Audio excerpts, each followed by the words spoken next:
reflection you see in the mirror wasn't your own?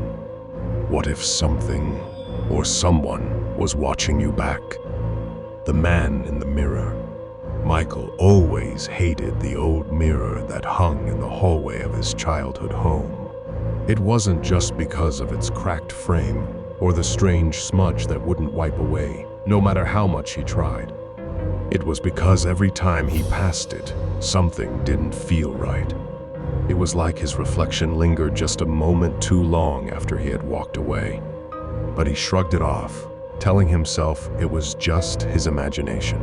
After his father passed away, Michael inherited the house, and with it, the mirror.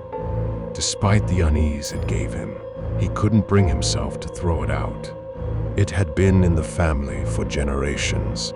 Still, every time he passed it, he couldn't help but feel watched. Like his reflection wasn't entirely his own. One night, after a long day at work, Michael stood in front of the mirror, looking at himself. He noticed something strange. The reflection didn't look quite right.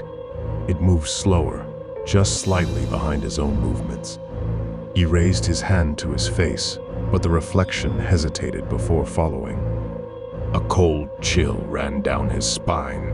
"Maybe I'm just tired," he muttered, rubbing his eyes. He turned away and walked toward the living room. As he moved, out of the corner of his eye, he saw the reflection in the mirror. It hadn't turned with him. Michael froze. His heart pounded as he slowly turned his head back toward the mirror. The reflection stood there, still facing forward, staring straight ahead. It was smiling. A slow, sinister grin spread across its face, but Michael wasn't smiling.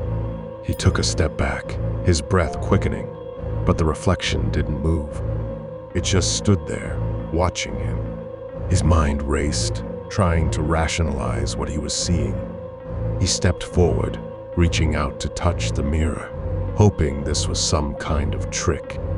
But just as his hand got close, the reflection's smile faded and its face twisted into something darker, more sinister. Then, without warning, the reflection stepped forward. It wasn't supposed to do that. Michael stumbled backward, falling to the floor, his eyes wide with terror. The reflection moved closer, pressing its hands against the inside of the mirror as though trying to push through. Michael scrambled to his feet, backing away. He could hear his own breath, ragged and panicked, as the reflection pressed harder, its face contorting in rage. Cracks began to spread across the surface of the mirror, a spider web of glass, as the thing inside tried to break free. With a loud crack, the mirror split, but instead of shattering outward, the crack stopped, trapping the figure inside. For a long moment, everything was still. Michael stood there, heart pounding, staring at the broken reflection. His own face, now distorted by the cracks, stared back at him. The twisted figure on the other side was gone. Or so he thought. Just as he turned to leave, something caught his eye. A faint movement in the shards of the mirror. His reflection was still there, but it wasn't him anymore.